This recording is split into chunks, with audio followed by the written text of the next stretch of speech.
yang palau bak gedenya adalah perangoi kan. Ya. Yang palau bak gedenya perangoi.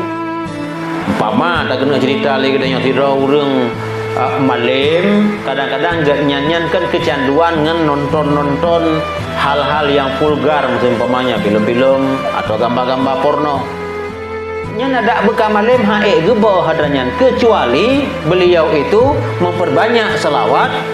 Mungkin kadang-kadang langate ya Allah ya Tuhanku, satu prinsip yang tidak baik di dalam pribadi lo ngubah ya Allah dengan salawat. Karena tak maklum lagi kita nyonyo bak perangui kita nyonyo kena perangui iblis, na perangui binatang. Perangui iblis putra, perangui iblis hantuno.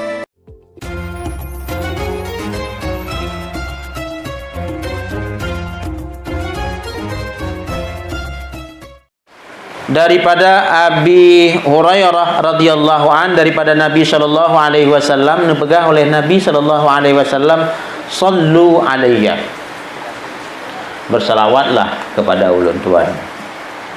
Fa inna salata alayya zakatul lakum, karena selawat kepada ulun tuan yang adalah merupakan pembersihan di atas gata.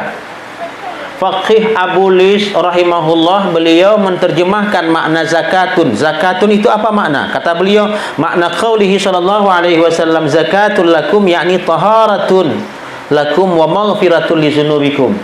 Pengertiannya adalah bertindak sebagai pembersih bagi gata dan sebagai pengampunan dosa-dosa gata.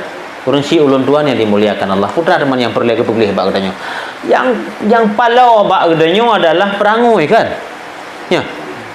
Yang palau bak katanya perangoi.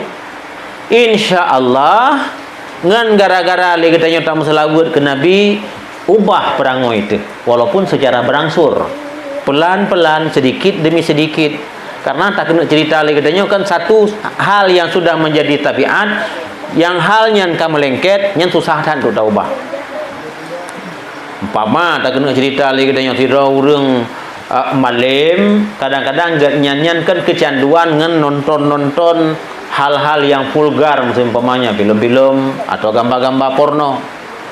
Nya ada bekam malam hae gebo hadranyan, kecuali beliau itu memperbanyak selawat.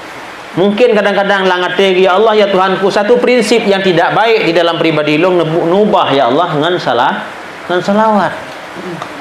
Karena tak maklum lagi kita nyonyo bak perangui kita nyonyo kena perangui iblis, na perangui binatang. Perangui iblis putra, perangui iblis hantuno. Perangui iblis hantundo. Karena iblis yang menentang ia dengan siapa? Dengan Allah sang penciptanya. Perangui iblis putra tekabo. Perangui iblis putra iri.